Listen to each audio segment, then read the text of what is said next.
আসসালামু আলাইকুম। সুপ্রিয় দর্শক মণ্ডলী, আনাম আইটি চ্যানেলের পক্ষ থেকে আমি খায়রুল আনাম আপনাকে স্বাগতম জানিয়ে শুরু করছি আজকের ভিডিও টিউটোরিয়াল। তো আজকে আমি আপনাদের সামনে উপস্থাপন করব কিভাবে আপনি মাইক্রোসফট এক্সেলে ড্রপ ডাউন লিস্ট তৈরি করবেন। তো তার পূর্বে বলে রাখি, আপনি যদি আমার চ্যানেলে নতুন হয়ে থাকেন তাহলে please hit the subscribe button and also press the bell icon. ফিরে এলাম কম্পিউটার স্ক্রিনে। তো বন্ধুরা, আপনারা দেখতে পাচ্ছেন আমি পূর্ব থেকেই একটি ড্রপ ডাউন লিস্ট প্রস্তুত করার জন্য কিছু ইনফরমেশন দিয়ে রেখেছি। এখানে আপনি দেখতে পাচ্ছেন জেন্ডার, ডিভিশন, বার্থডে, এটার ডে, মান্থ এবং ইয়ার, এই কয়েকটির ড্রপ ডাউন লিস্ট আমি আপনাদের সামনে উপস্থাপন করব। এই ড্রপ ডাউন লিস্টটি আমরা বেশ কয়েকটি প্রসেসে করতে পারি। এর ভিতরে আমি কয়েকটি ট্রিক্স আপনাদের সামনে উপস্থাপন করব। তো ট্রিক্স নাম্বার 1, প্রথমে আপনি যে সেলে ড্রপ ডাউন লিস্ট ক্রিয়েট করবেন সেই সেলটি সিলেক্ট করে নেবেন। দেন ডাটা অপশনে ক্লিক করবেন। ডাটা অপশনে ক্লিক করার পরে নিচে আপনি দেখতে পাচ্ছেন রিবন, এখানে ডাটা ভ্যালিডেশন রিবনে ক্লিক করবেন। ডাটা ভ্যালিডেশনে ক্লিক করার পরে আপনি তিনটি অপশন দেখতে পাবেন। এখান থেকে প্রথম অপশনটি অর্থাৎ ডাটা ভ্যালিডেশন, এই অপশনে ক্লিক করতে হবে। এই অপশনে ক্লিক করার পরে আপনাকে একটি ড্রপ ডাউন মেনু বার দেখাবে। এই মেনু বার থেকে আপনাকে অ্যানি ভ্যালু অপশন থেকে লিস্ট অপশনে ক্লিক করতে হবে। এই লিস্ট অপশনে ক্লিক করার পরে আপনি দেখতে পাচ্ছেন সোর্স নামক একটি অপশন দিয়েছে। এই সোর্সে আপনি দুইটি অপশন লিখবেন, যেমন মেল। তো এই মেল এবং ফিমেল এর মাঝখানে আমরা একটি কমা দিয়ে দিব। দেন আমরা ওকে বাটনে ক্লিক করব। এখানে আপনি দেখতে পাচ্ছেন কোনো ইনফরমেশন আসে নাই এখানে, এবং পাশে থাকা একটি ড্রপ ডাউন লিস্ট রয়েছে। এই ড্রপ ডাউন লিস্ট থেকে আমরা যে কোনো একটি ইনফরমেশন সিলেক্ট করতে পারবো। তার পূর্বে আমরা এই সেলটি সিলেক্ট করে নেব। এই সেলটি সিলেক্ট করে নেওয়ার পরে আমরা নিচে কর্নারে দেখতে পাচ্ছি প্লাস চিহ্নটি পরিবর্তন হচ্ছে। এই প্লাস চিহ্নটি পরিবর্তন হওয়ার পরে মাউস দিয়ে ড্র্যাগ করে ধরে নিচের দিকে টেনে নিয়ে আসব। তো এখন আপনারা দেখতে পাচ্ছেন প্রত্যেকটি সেলে এই অ্যারো চিহ্নটি রয়েছে। এখন আমরা এই সেলটিতে ড্রপ ডাউন লিস্টের মাধ্যমে মেল, এটাতে ফিমেল, মেল, রহিমাতে ফিমেল, ইশিকাতে ফিমেল, এভাবে আমরা মেল ফিমেল সিলেক্ট করে দিতে পারি।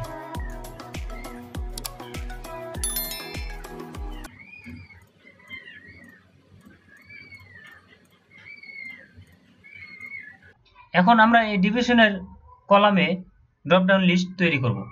তো এই ড্রপ ডাউন লিস্ট আমরা দুইটি উপায়ে করতে পারি। এই যে দেখুন, এখানে ঢাকা, চট্টগ্রাম, রাজশাহী, খুলনা, বরিশাল, রংপুর, সিলেট, এই কয়েকটি বিভাগের নাম আমরা এখানে লিখে নিলাম।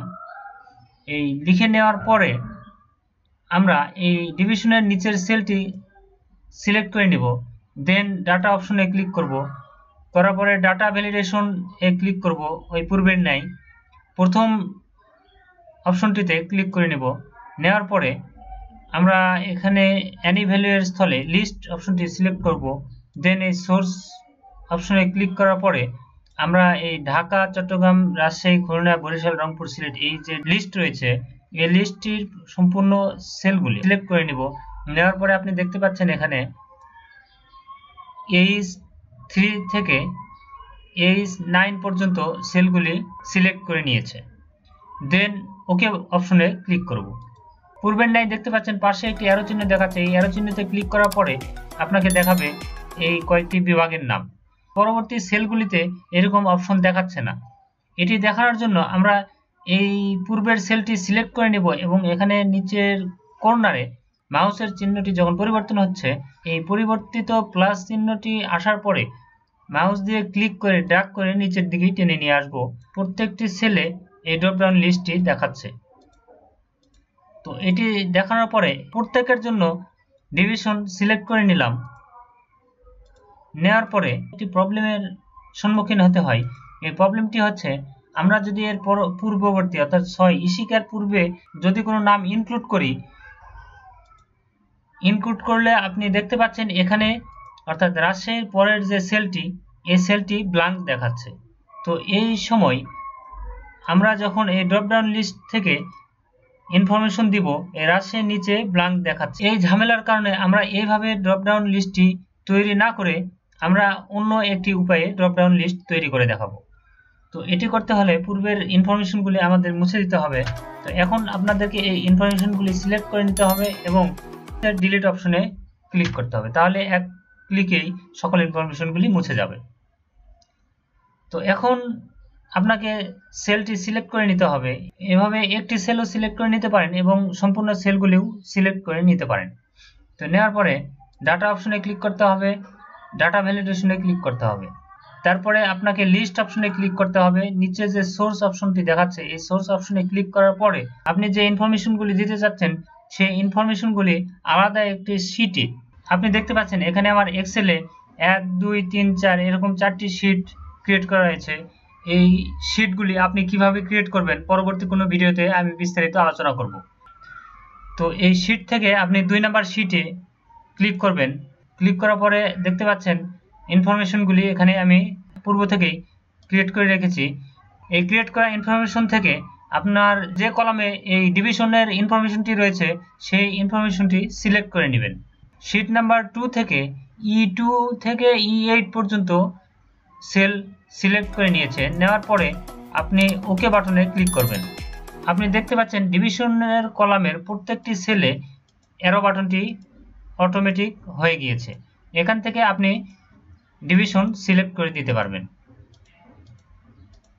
এখান থেকে ডিভিশন সিলেক্ট করে দেওয়ার পরে আপনার পূর্বের ন্যায় আর কোনো ঝামেলা হবে না। এক্সেল শিটে যদি কোনো আলাদা রো বা কলাম নিয়ে থাকেন সেক্ষেত্রে আপনার ইনফরমেশনটি আর ব্ল্যাঙ্ক দেখাবে না।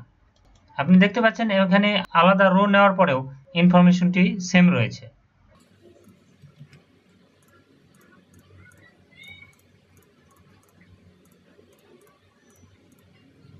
তো এইভাবে আমরা মান্থ, ইয়ার এদের প্রত্যেকের ড্রপডাউন লিস্ট তৈরি করতে পারবো।